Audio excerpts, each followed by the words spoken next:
કેરળમાં જ્યારે મેઘરાજાની પધરામણી થઈ ચૂકી છે તો હવે રાહ જોવામાં આવી રહી છે ગુજરાતમાં ક્યારે દેશે ચોમાસું દસ્તક।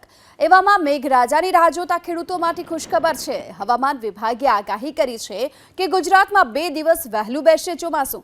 હવામાન વિભાગના મતે કેરળમાં પણ ચોમાસું 2 દિવસ વહેલું બેઠું છે। ધીમે ધીમે હવે આગળ પણ વધી રહ્યું છે।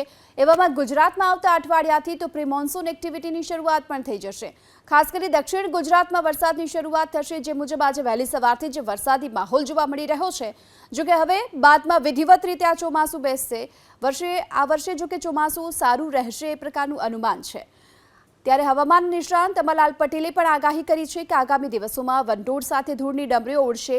અમરલાલ પટેલના મતે 7 જૂન સુધીમાં ગુજરાતમાં પ્રી મોન્સૂન એક્ટિવિટી રહેશે। 10 જૂન સુધીમાં તો ચોમાસું પણ બેસી જશે। તારીખ 1 થી 4 જૂન અને 6 જૂન સુધીમાં પ્રી મોન્સૂન એક્ટિવિટી થશે।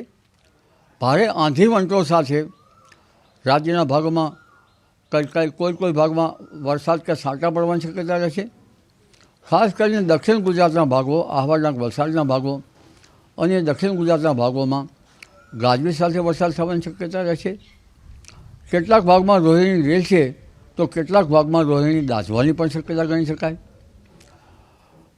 ઉત્તર ભારતના ભાગોમાં તેમજ મધ્ય ગુજરાતના ભાગોમાં પણ રોહિણી નક્ષત્રનો આંધી વંટોળ સાથે ક્યાંક વરસાદ થવાની ક્યાંક છાંટા થવાની શક્યતા રહેશે। કચ્છના ભાગોમાં પણ ક્યાંક પવન સાથે આંધી વંટોળ સાથે છાંટા છૂટી કે વરસાદ થવાની શક્યતા રહેશે। સૌરાષ્ટ્રના ઘણા ભિન્ન ભાગોમાં પણ રોહિણી નક્ષત્રનો વરસાદ જે છે એ કોઈ ભાગમાં ગાજવીજ સાથે થવાની શક્યતા રહે।